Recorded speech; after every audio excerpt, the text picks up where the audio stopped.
जय श्रीराम। जय श्रीराम। हाँ ये जो भैरव ना कौन भैरवी डाक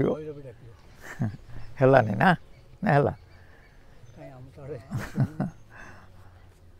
भैरवी आउ भैरव भैरव माने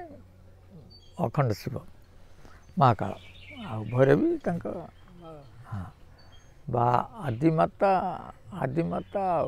ब्रह्म आदिमाता बोले माया नुह आदिमाता प्रकृति मूल प्रकृति से मूल प्रकृति की बिरजा कहुई है कि बिरजा जाजनगर थी से कथा कहुई जाजनगर एटा सूर्य जाजपुरी बा जाजनगर तेणु एटा से कहुई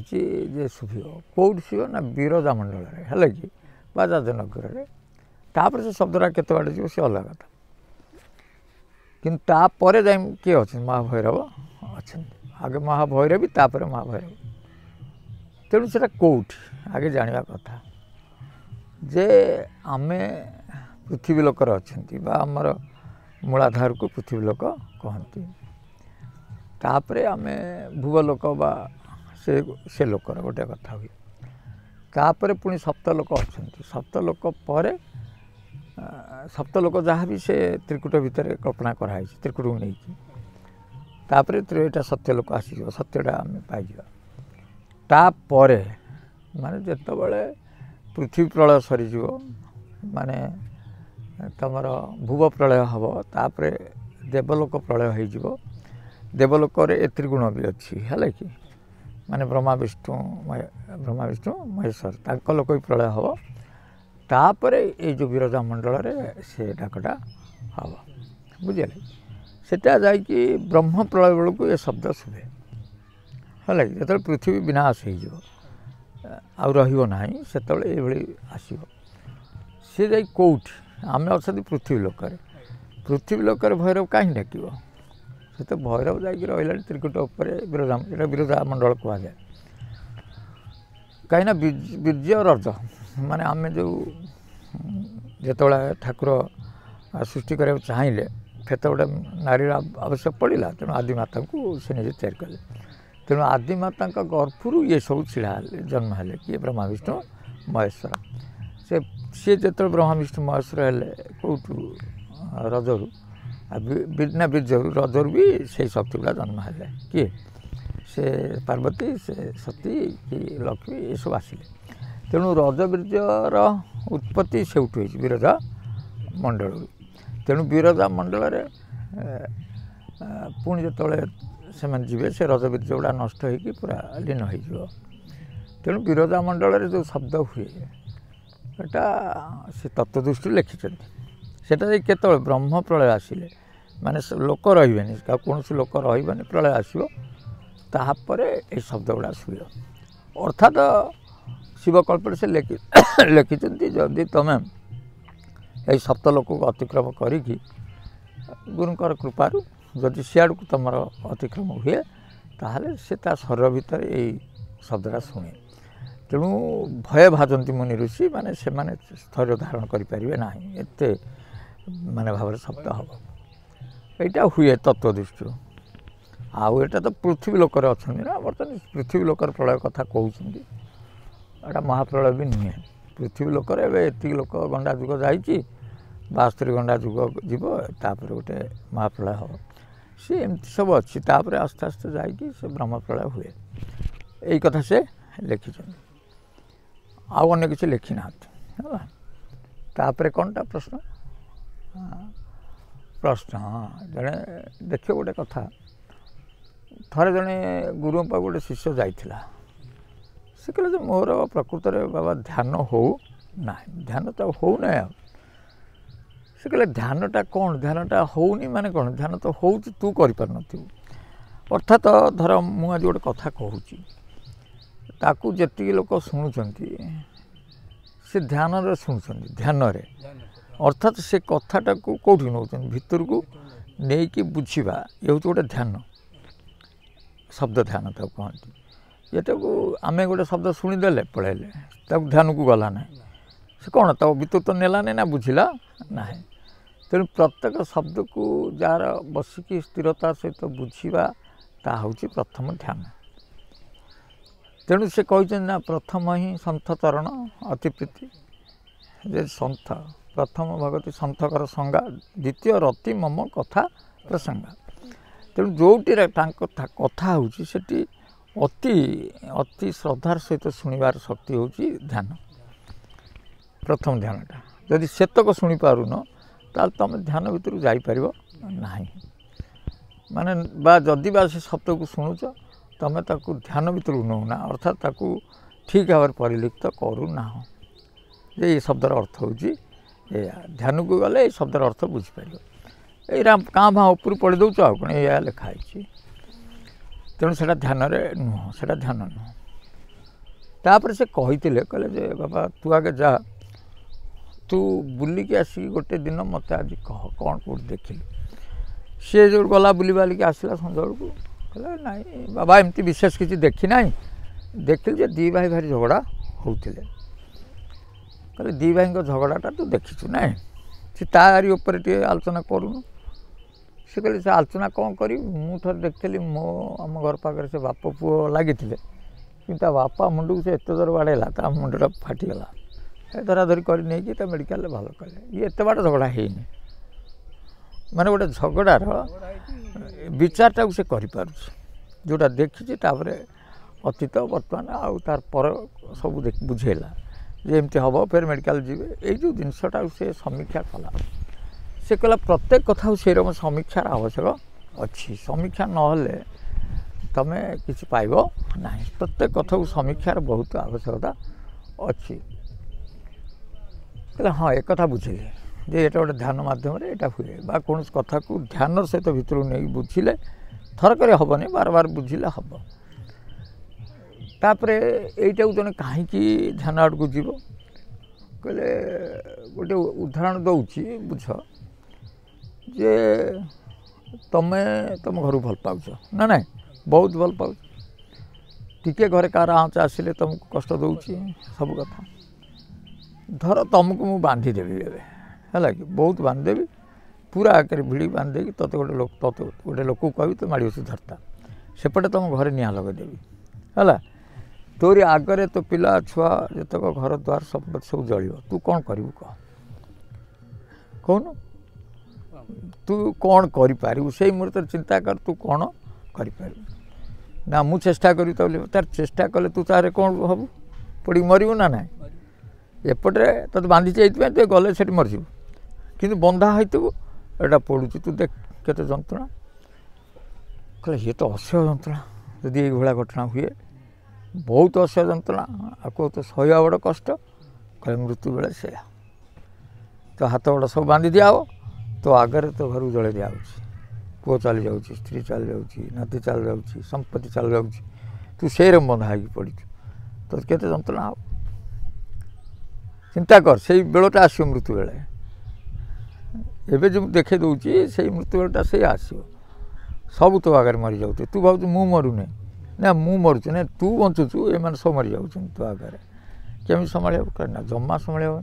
ताल जदि यही परिस्थिति तू माने सम्मुखीन हम न हबू ताल तू एबेठार शिख न तू भारी कष्ट पाइबू छोटिया मोटिया कथा नुह समस्त भाग्य अच्छी गोड़ हाथ बंधा हो सब बंधा हो सब तुम भाव मु मरी जाऊनी तू तो तरी जाऊँ कि मरी जाऊँ से सब देखू लीन हो जाऊँ तो आखि आ लीन हो जाऊँ लीन हो जाऊँ तू केते जंत्रणा मिल ता पूर्व जब मृत्यु भेदरा जानी अति कम तो से सुधीर जीवु ना ना यही कराई तेणु से बुझिला और ध्यान कला तेणु तुमको आगे जंत्रणा फिल करना तुमको आनंद लगुच जमी नांडी बाहाघर ये बही कथा तत्व कथा नांडी बाहाघर भाया लगुच नाई ना गभीर गोटे बुझ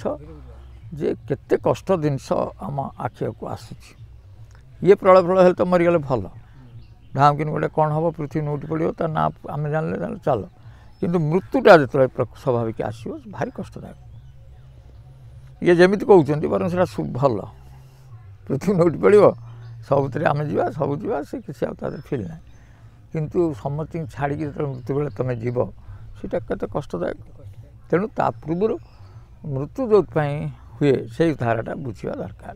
से बार बार बुझाऊँ है कि ସେ କଣ୍ଠ କତିରେ ପ୍ରାଣଟା ଯାଉଛି, କଣ୍ଠରୁ ପଶ, ଏଠି ପଶ, ଏଠି ପଶ,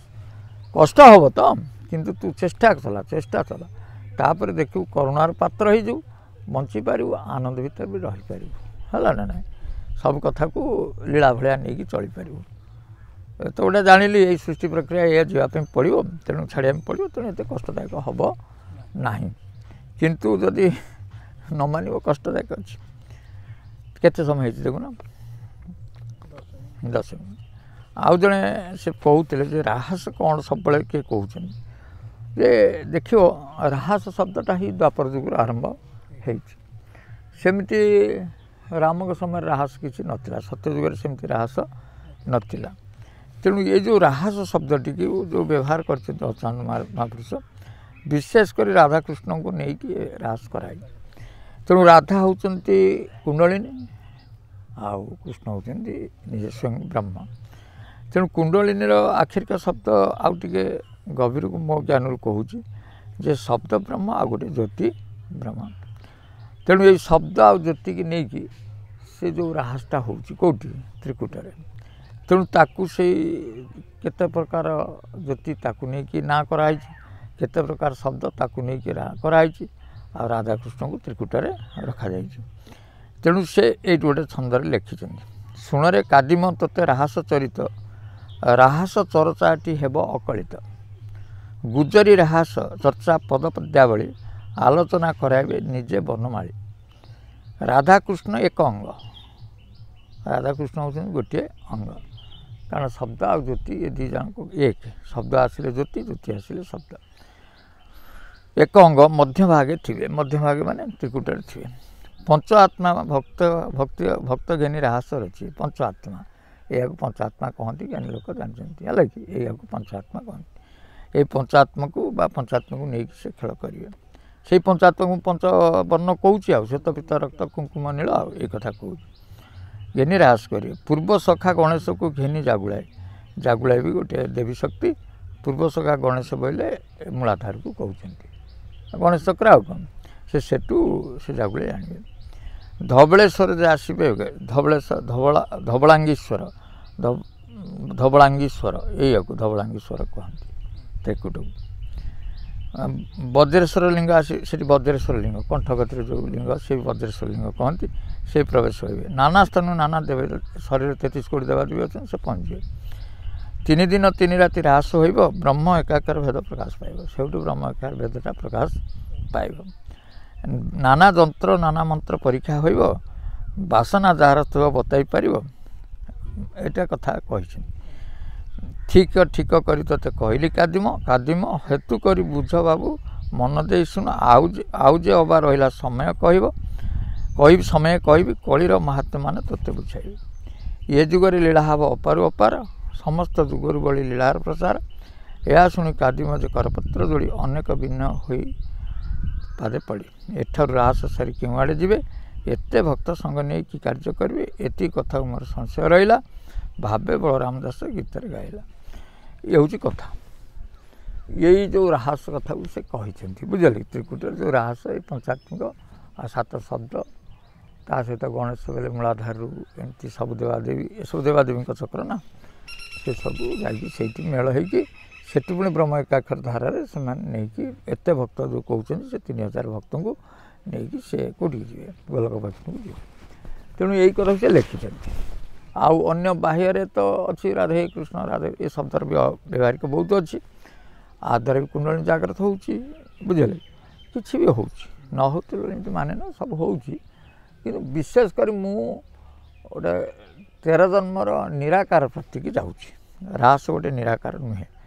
ଆକାର, ସେ ରାଧା କୃଷ୍ଣ ଅମୁକ ଧମକି ନାଁ ଲେଖିକି ଏତ ରାସ ହେଉଛି। ମୁଁ ଯେଉଁ କଥା କହୁଛି ନା, ସେଠି ନାମ ଚିହ୍ନ କିଛି ରହିବ ନାହିଁ। ସିଏ ଆକୁ ଆଉ ବୁଝିବା ବି ବଡ଼ କଷ୍ଟ, ଆଉ ବୁଝିବା ବି ବଡ଼ କଷ୍ଟ ହେଲାଣି। କେବଳ ଗୋଟେ ସମୟକୁ ଅପେକ୍ଷା କର, ସେ ଯାହା କରିବ। କିନ୍ତୁ ଏଇଆ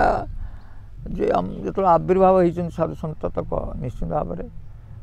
କିଛି ଯଦି ଲୀଳା ଥିବ। ଆଉ ଗୋଟିଏ କଥାକୁ ମୁଁ ପରିଷ୍କାର କହିପାରୁଛି, ଯୁଦ୍ଧଟା, ହେଲା କି, କାହିଁକିନା ଯୁଦ୍ଧ ଗୋଟେ ଶାନ୍ତିର ପ୍ରତୀକ। ଅର୍ଥାତ୍ ଯେତେ ମେଛ ବଢ଼ି ଯାଉଛନ୍ତି, ବୁଝିଲେ, ଆସ୍ତେ ଆସ୍ତେ ପରିବେଶ ଆମର ଯେଉଁ ପଞ୍ଚ ମହାଭୂତ ପ୍ରଭାବ ପ୍ରବଳ ପଡ଼ିଛି, ତେଣୁ ମ୍ଲେଚ୍ଛମାନଙ୍କର ସଂହାର ହେଲେ ସାଧୁସନ୍ଥ ଦେଶ ରହିଲେ ପୁଣି ଏଗୁଡ଼ା ସବୁ ଠିକ୍ ପରିବର୍ତ୍ତନ ହେଇଯିବ ବୁଝିଲେ। ତେଣୁ ସେଇଟା ଲେଖିଛନ୍ତି 5-3 ବୋଇଲେ 53 ତ ଗୋଳକୁଣ୍ଡା ହେଇଛି ନା, ସେ ୟୁକ୍ରେନ୍ ଆଉ କାହାର ଯୁଦ୍ଧ ଆରମ୍ଭ ହେଇଛି। ତାପରେ ଆସ୍ତେ ଆସ୍ତେ ଇରାକ ଇସ୍ରାଏଲ୍ ସବୁ ଆସ୍ତେ ଆସ୍ତେ ହେଉଛି ବୁଝିଲେ। ଥରେ ଗୋଟେ ବମ୍ ପଡ଼ିଗଲେ ପରମାଣୁ ତାପରେ ଦେଖିବ ସମସ୍ତେ ନିଜର ସତ୍ତା ହରାଇ ଦେବେ ବୁଝିଲେ। ହଜାର ତ ଦେଖିବେ ଏତେ କୋଟି ଲୋକ ଏକାଥରେ ମରିଲେ ଆମ ପ୍ରଭାବଟା ଆମ ଉପରକୁ ଆସିଯିବ। ସେ ଯେଉଁ ପ୍ରଭାବ ଆସିଗଲା ଆମେ ମରିଯିବା କି ସେ ସେମିତି ଆକ୍ରମଣ କରିଦେବେ ବୁଝିଲେ କି। ନିଜକୁ ଯେତେବେଳେ ବଞ୍ଚିବା ପାଇଁ ପଡ଼ିବ କିନ୍ତୁ ସେଇଟାକୁ ତ କରିବ ବାଧ୍ୟ ହେବେ, କିନ୍ତୁ ପରସ୍ପର ଭିତରେ ମରିଯିବେ ଆଉ କ'ଣ ଅଛି। କିନ୍ତୁ ଆମକୁ ଜଗନ୍ନାଥ ରଖିବେ ଏଇ ଭରସା ରଖ। ଜଗନ୍ନାଥ ଅଛନ୍ତି, ଏଇଟା ଅନୁଭବ ଅଛି, ମୁଁ ଜାଣିପାରୁଛି ଜଗନ୍ନାଥ ଅଛନ୍ତି, ରଖିବେ ଆଉ। ସେ ଯେଉଁ ରଖିବେ ଏକାଥରେ କଳିକି ଅବତାର ହେବେ ଆଉ ଦେଖିବ। ଜୟ ଶ୍ରୀରାମ।